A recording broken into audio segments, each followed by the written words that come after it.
and loser goes home, I think a lot of teams would tend to go towards an anti-mage. It's a safe strat. Yeah, definitely. And we haven't even mentioned Funnick, but he's also a beast under pressure, and he's been quite impressive. At least I was very impressed by his blue performances. Not necessarily at TI, but in all the recent matches he played. So it's a hero not to be forgotten versus Navi. They do like to play that Broodmother a lot.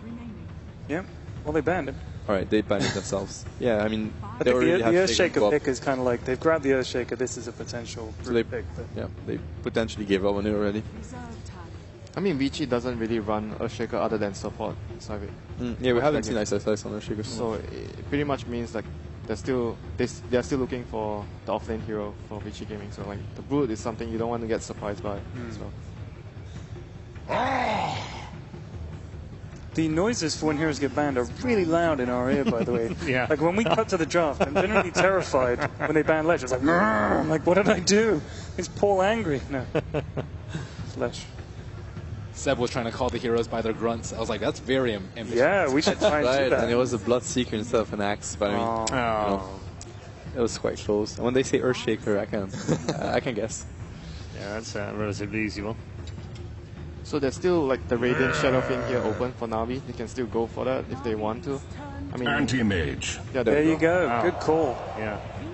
There you go. So it's an anti-mage for Heroes, which is, I think, fair enough in this type of game as well. When you play best of one, usually you want to play a bit more defensive. You don't want to go for the most risky plays. And playing versus anti-mage kind of forces you to actually force the issue. And yeah. It's like that ultimate insurance you've got. It's like we've always got the anti-mage to fall back on. Yeah, anti-mage Magnus is even more. Yeah, we might see a Magnus. Yeah. Then this Magnus is very good. It's a little bit scary a matchup versus Queen of Pain, but I think they ran anti-mage plus PA, except PA just doesn't really cut it super late because I don't think Blur is as strong as having Blink and Mana Shield, but it didn't work out for them, and it looked like it was because of the PA pick, so... Now Vici Gaming has to adapt a bit, and this is when they're gonna start, you know, giving a direction to their draft and like the game they wanna. So do you think at this stage with Quap and Earthshaker that they say, okay, well we'll pick our own ultra late game insurance, or do we say screw it, let's just? There's not that many good options. Like Phantom Lancer is, I think, one of the late gamers that people tend to, but it's actually very poor versus anti-mage because he does very well against illusion-based heroes. Aside from that, I mean, there's not that many hard late game carries that can actually deal with the anti-mage, especially with the Magnus. But there's a Rune pick in the pool now. Interesting. That's a Lina pick, but I mean, it could be a support or a mid. We've seen Dandy on Lina for sure, like many times, but it could also be a support. I mean, this draft is. I don't know if it was LGD drafting a Navi lineup or Navi now drafting an LGD lineup. I think it's like also more likely the second option, but still, this is like exactly what LGD has been drafting the whole. I mean, whenever they could, right? Yeah. With Lina Dazzle support, Tusk offlane, anti-mage carry, and looking for a mid laner. Yeah, I mean, Lina still can go mid lane in the sense that it's really good versus Quap. You have a really good matchup, and if your cores are Tusk and Lina, you have two cores that make a lot of space, and there's going to be a lot of room for anti-mage to actually farm the whole map. Definitely. It is, though, a Quap with a Shaker backup, most likely, as we said, since we're not expecting a Shaker offlane, so it does put quite a lot of pressure on the opposite mid laner, but Lina is definitely one of the heroes that can deal with that. Yeah, she can definitely hold her own against that, like going back to clear stacks and whatnot. Shadow Fiend. And that's an SF pick, so it's going to be a co-op safe lane. This is a very secret lineup. In this team secret sense. Yeah. They have very strong like early to mid game like lineup, very strong at team fighting, and anti-mage doesn't want to fight too early. So this kind of lineup could actually make the game really hard, like put a lot of pressure onto the anti-mage and his team, especially against this sort of lineup. So I think I like the approach that VGA are going for right now against the AM. Yeah, it can be quite scary for Navi, and I don't feel like they have that, you know, super good mana break, mana void target. Yeah, like when you play versus Storm, anti-mage can always, you know, come in the fight, just get an extra, you know, an easy kill on the Storm, get his like killing spree or whatever. Here it's going to be harder to find a target to kill easily with anti-mage. Yeah. I mean, I guess like Quap and everything, you might... That's probably the best target he has. Have to hope she doesn't just blink out and then just stand in there. Yeah, it's a tricky one. Definitely.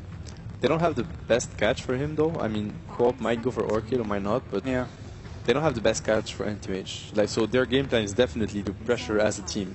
Just go hit the towers and force anti-mage to like come back and fight. So VG Gaming still looking to go for their last ban here. Looking at Navi's lineup, it's kind of hard to determine whether the Lina is a support or is a core.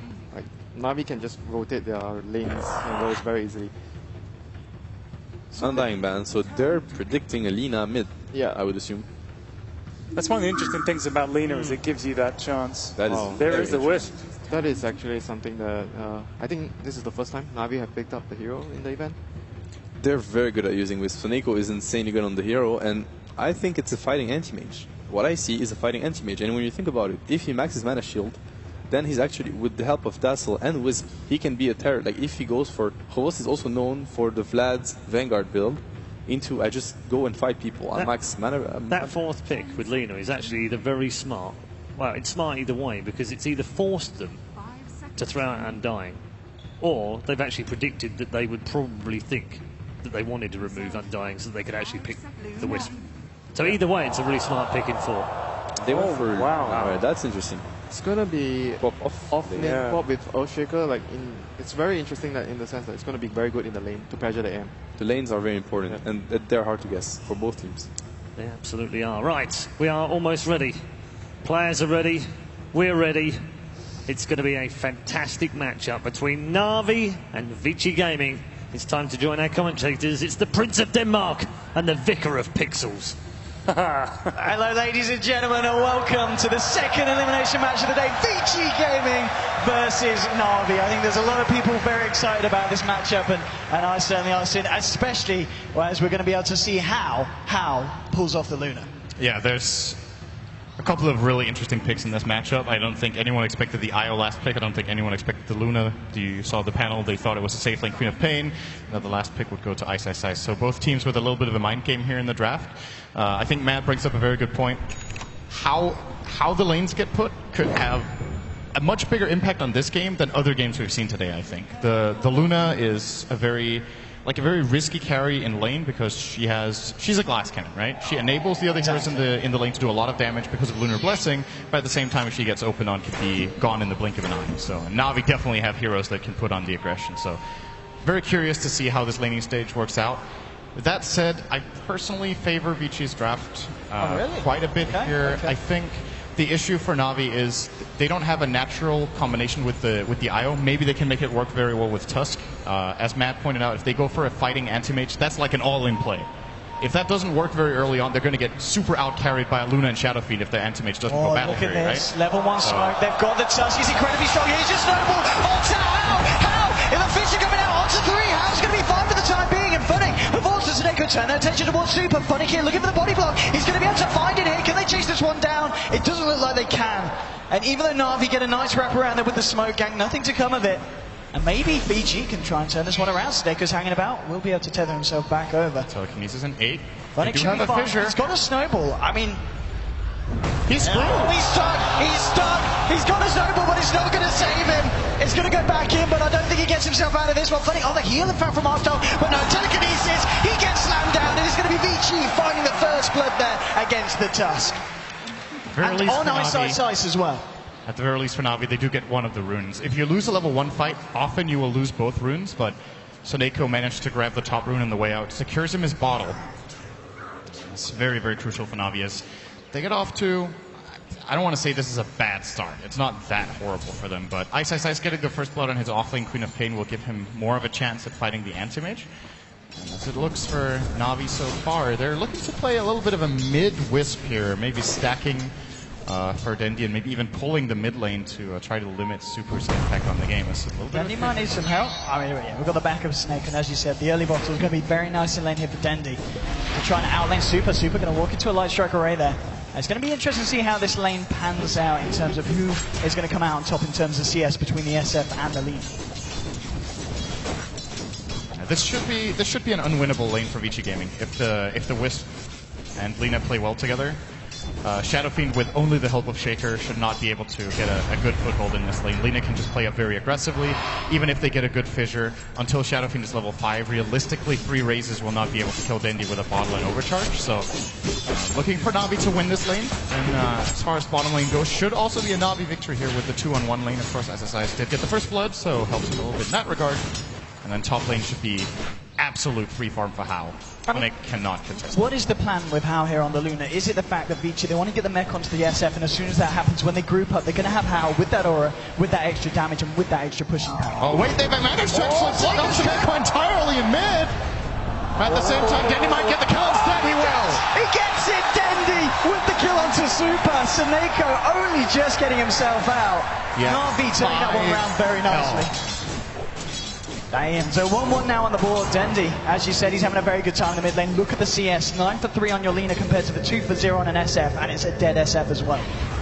This is a great start for Na'Vi in the mid lane, making up for the first blood going the way of the Queen of Pain. As far as the top lane goes, you asked what I think the Luna should go for, I believe. Yes, Sam, what was the plan here with Hao? I think just the standard early impact build with treads into optional drums and then Helm of the Dominator to stack camps and just look to farm. Because, to be honest with you, I think if this just becomes a farm game and it just slows down, both teams are getting good farm, Luna can almost keep up with an Anti-Mage's farm if she gets complete free farm. You max the glaives, you stack camps, you farm really fast. In addition to that, you have a Shadow Fiend and a Quap that scale very well. On the side of Na'Vi, if Lina has a good game, can become fearsome, even super late game. But, it is very possible that Vici are looking to slow play a bit here. Yeah, as you said, it's going to be all about this kind of Luna versus... But okay, this is a little weird, because I just said Hao would go for an early impact build, right? I think treads are more or less mandatory. Treads or phase, I think we've seen Hao play it before. And it's because Luna has like 2 phases. When she gets her ultimate very early, when she's level 7, she's really strong with her spells, and it's all about getting in position and not getting burst down. That's why you get a bit of health. And then generally in the mid game, you slow down a little bit more. You try to focus on farming up the big core items so you can go into the late game. If you go for the full greedy build, where you don't get any sort of stat items, but just go, say, Mask of Madness or Midas, it's pretty risky, because then maybe Na'Vi can just take full advantage of the early game and run you over with a good mid lane performance. Yeah, so, I mean, Shineko at the moment, he's flying levels here on the IO. He's level 3 already here, soaking up a bit of XP from the mid lane. So we're going to have to relocate our line in fairly good time. Dendi's still in the mid, 20 for 8 against the 9 for 0. The SF is having such a hard time, and he's really going to have to rely on stacks that hopefully the rest of his team are creating for him in the jungle. As we see, Ephemera is starting to work on it with the help of F1, and he needs this to be able to close that gap that Dendi's creating. Absolutely. This mid lane is going very well for Na'Vi. And that's expected. Said Vici Gaming probably can't win this lane. They were pretty close to getting the kill on the IO, which would have made a world of difference for the Shadow Fiend, but didn't happen. So Na'Vi are continuing their absolute dominance of this lane. Dendi, one of the absolute best mid laners at lane control, just freezing the lane, holding it still, farming on his own cliff. Very naturally gets many denies in the mid lane for that reason. And you just see Super, he's not even going to raise the wave. How often do you see a Shadow Fiend not wanting to do that in minute 4? He's going to go into the jungle immediately instead. Level 4 trying to raise with a big camp. You generally don't want to do this before level 5, sometimes maybe even 7, because this is very mana inefficient, the damage you get per mana cost. But it feels like he has no other choice. It's certainly going to be a slow start for Super, but you look at Vici and the fact they have got Ice on this Quap, he's going to be able to do a lot across the map. Once he gets to level 6 online, he's going to be able to start making those rotations, and maybe even in situations where he might actually even be able to threaten art style quite a bit here. He could force over a rotation from Kovost, which will happen. He's going to have to leave the wave for a bit, and let him mana break him. Surprised Kovost doesn't actually blink for that and try to get a couple of extra right clicks in. He's going to run at him instead. Maybe even force Ice to use that haste rune, exactly. That's